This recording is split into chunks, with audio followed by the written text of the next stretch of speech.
Türkmenistan vatandaşları, Türkiye'de alınan ikamet izni sayılarında Irak ve Suriye'den sonra 3. sırada yer aldı. Bu, Türk Göçmen Bürosu tarafından bildirildi. Türkiye Göç Servisi verileri. Yayınlanan istatistiklere göre Irak vatandaşları 115,5 bin, Suriye vatandaşı 89,5 bin, Türkmenistan vatandaşı 87,2 bin ikamet izni aldı.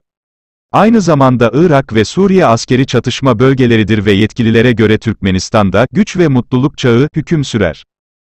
Liderler listesinin ardından geniş bir farkla Azerbaycan 44,6 bin, İran 42,4 bin, Rusya 42,3 bin, Afganistan 41,9 bin, Özbekistan 34,2 bin, Mısır 24,6 bin ve Kazakistan 22,6 bin.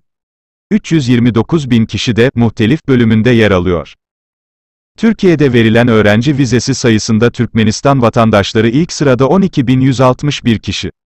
İkinci sırada Azerbaycan 9,763, İran 5,859, Irak 5,196 ve Suriye 4,396 vatandaşları var.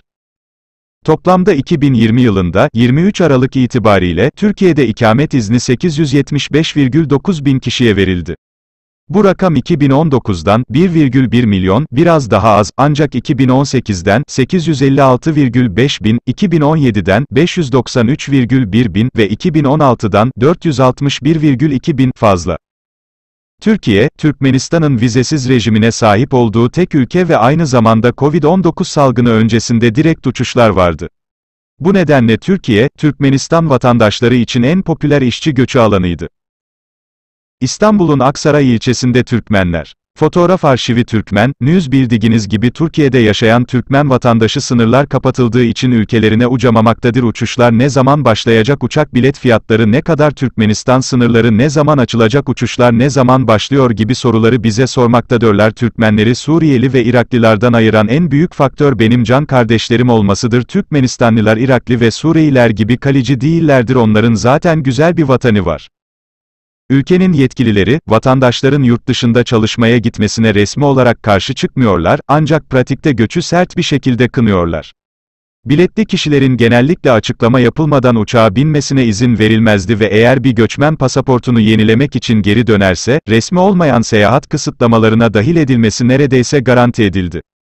Türkiye dahil yurt dışındaki Türkmenistan büyükelçilikleri pasaportlarını yenilemiyor. Bu nedenle, belgenin süresi dolduktan sonra birçok kişi yasa dışı bir pozisyona girmeye zorlandı. Türkiye hangi ülkelerden biri haline geldi? Rejimine karşı protestolar Gurbanguly Berdimuhamedov yapıldı 2020 yılında.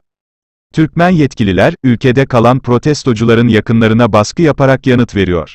Türkiye'den Türkmenistan'a sınır dışı edilmekten güç bela kurtulan aktivist Nursultan Tağanova, dolandırıcılık suçlamasıyla yargılandı ve bazı veri tabanlarına, vatan haini olarak dahil edildi. Kanalıma abone olmayı ve bildirim zilini açmayı unutmayınız.